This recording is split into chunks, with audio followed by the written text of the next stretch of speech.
POV, you're Jozef Pilsudski at age 37. Despite years of terrorism, you've been captured and thrown into a dungeon. You're now awaiting a show trial and a first-class train ticket to Siberia, where you'll live out your brief days in a labor camp in the frigid north. You've already been to Siberia once, and you have no intention of going back. What are your options? You can either A, beg for forgiveness, which won't do you any good, B, fake an injury upon which the doctors would most likely kill you by not washing their hands, or C, declare insanity and over a period of several weeks go insane. Matter of fact, turn into a caged gorilla and start throwing food at the guards. Refuse to talk to anyone and only eat hard-boiled eggshells. Turn your reputation as a well-read Polish resistance leader into a caged animal. Over a period of several weeks, the guards start to believe you, but the doctors don't, and demand that you stand trial for your crimes. When going insane doesn't work, you simply befriend the doctor giving you your psych evaluation. Matter of fact, charm him into joining your side. By doing this, you manage to avoid Siberia and are sentenced to a cushy asylum in St. Petersburg. Then, while serving out your sentence, get regular clothes from another doctor you befriend and simply walk out into the night a free man. Jozef Pilsudski is an obscure figure in world history. Despite saving the world from communism during the Polish-Soviet War, he is merely a footnote in the turbulent history of the Russian Revolution. But Pilsudski was a man who, despite the odds being against him, managed to carve out a nation between three great powers. Through sword and iron, he brought back Poland from the dead. To begin, Pilsudski was born on December 5, 1867, to an aristocratic family in Lithuania in the old Russian Empire. Before Russian rule, Lithuania had been an important piece of the Polish-Lithuanian Commonwealth. Pilsudski wasn't a good student by any means. He mostly didn't pay attention and developed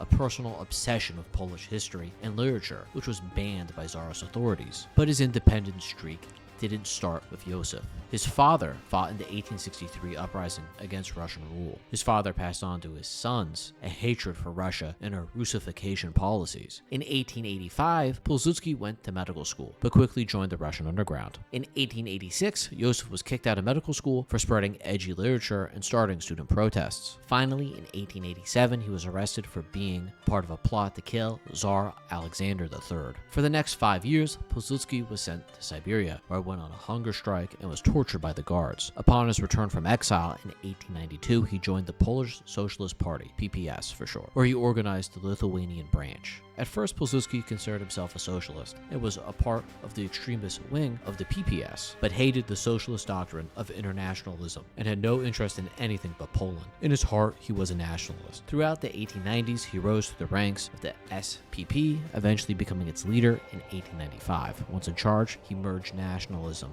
into the party. In 1900, he was arrested and thrown into the famed Warsaw Citadel, where he pretended to be mentally ill, till he found an opportunity to escape by befriending a doctor who simply walked him out of the asylum. Upon escaping, he fled to Austria-Hungary, then to London. During the Russo-Japanese War, he went to Japan to ask for help in creating a Polish uprising. When the Japanese refused, he proposed the creation of a Polish Legion, where a contingent of Polish soldiers would fight alongside the Japanese. When the Japanese refused to help him, Pilsudski returned to Warsaw, where he created a guerrilla army and fought with Russian police. During the 1905 revolution, he played a leading role in the Congress of Poland, where he had the PPS launch devastating strikes against the Russian government, with over 400,000 workers taken to the streets. For over 2 months, the workers brought Poland to a halt. It took another 2 months for the Russians to stop the strikes. Pilsudski believed accurately that a world war was on the brink of happening. With war, he saw opportunity to forge Poland's independence. Thus, he sought refuge under the Central Powers, where he gained support from Austrian intelligence, who gave him arms and training to fight the Russians. Once the protests were over, Pilsudski went to war with the local police, doing everything from assassinations to train robberies to fund his army, killing over 336 Russian officials in the following years. He even killed a few generals. He then switched from killing to banditry in order to stop the bloodshed.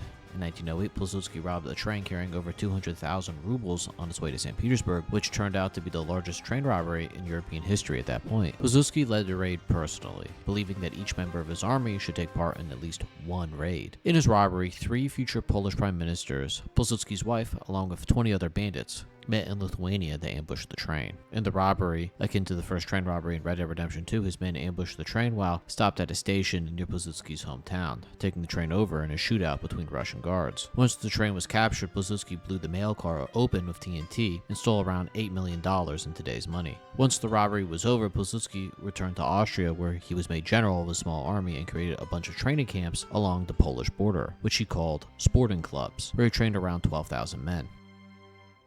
Pilsudski declared only the sword now carries any weight in the balance for the destiny of a nation, believing that only through serving with the Central Powers Poland could be saved. During the first weeks of the war, he led his men into Russian-occupied Poland as a general hell-bent on liberation. Ignoring Austrian orders, he raced into the Polish heartland with his small army outnumbered and outgunned, liberating small towns, where he received little support from the people. By the end of the first month of the war, Pilsudski was placed in command of the Polish Legion's 1st Brigade, as he fought with Austrian generals in strategy. Pilsudski demanded that he was the first person to enter Warsaw as liberator, but he was mostly sidelined by the Austrian high command. Despite being sidelined, he led his men to battle, fighting daring rearguard actions against superior Russian troops. While fighting, Pilsudski served in the trenches, knee-deep in mud, or was seen riding his horse with his men when they were on the move. As the war grew in size and scale, Austria collapsed under the weight of its own incompetence. As the war turned from bad to worse, Pilsudski increasingly grew impatient with the Central Powers, with Poles fearing the Germans more than the Russians. As a result, Pilsudski's numbers dwindled, with the Polish Legion suffering heavy casualties. With Austria crumbling in real time, Pilsudski joined the Germans and agreed to serve in the newly created Regency of Poland as Minister of War. As Minister of War, he raised auxiliary troops to fight alongside the Germans till the end of the war. In 1917, Pilsudski saw the writing on the wall, knowing that the Central Powers were finished upon America joining the war. He knew that was only a matter of time and demanded that his Polish puppet state succeed from Germany, saying that his men should no longer be treated as colonial troops. While Russia fell into revolution, Pilsudski was arrested for refusing to swear loyalty to the Kaiser. He was then once more sent to prison, as his legion was disbanded and brought into the greater Austrian army. The only good news that happened during this time was that while Pilsudski was in prison, his reputation as a leader flourished as the Poles began to take him seriously. 3 days before the end of World War I, Pilsudski was freed from prison and, much like Lenin, was sent on a train to Warsaw, where the Germans hoped that he would create a loyal puppet government. When Pilsudski returned to Poland, he was made commander-in-chief of all Polish troops in the country by the Regency Council. His first order of business was to remove the German garrisons stationed throughout the country. Over the following weeks, Pilsudski peacefully removed over 400,000 German troops from Polish soil. A few days later, he was placed in charge of running the government. From there, he established a coalition government that was made mostly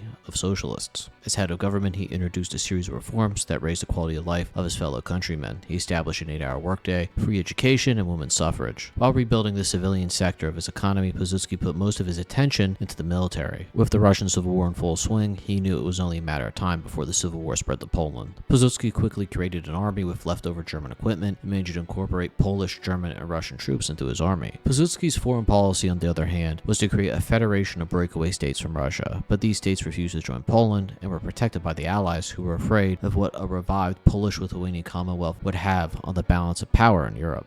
Pilsudski realized that he couldn't incorporate these countries diplomatically, so instead he used his army. For most of the Russian Civil War, Pilsudski sat on the sidelines, not trusting the White Russians, who he believed were more of a threat than the Bolsheviks. He figured that a revived Russian Empire would be more of a threat than the Red Army. But by 1921, the Reds were pushing westward. As a result, Pilsudski moved to invade Ukraine and the Baltic in hopes of getting as much territory as possible. The offensive into Russia was at first met with little resistance, with most of Russia destroyed by civil war. Thus, the Red Army couldn't send troops to the front due to the railway in western Russia being destroyed. Pilsudski's troops moved through most of Ukraine, Belarus, and the Baltic states with ease. Like all invasions that Pilsudski launched, he was met with little support by the people he liberated. The Russians were enraged by the attack, and Lenin quickly gathered popular support amongst his people to raise new armies and counterattack. What made the invasion of Poland special was that Lenin planned upon taking over Poland on moving into Germany to help the Communist Party seize power. In short, Lenin viewed Poland as the last step in bringing the flames of the revolution to the West.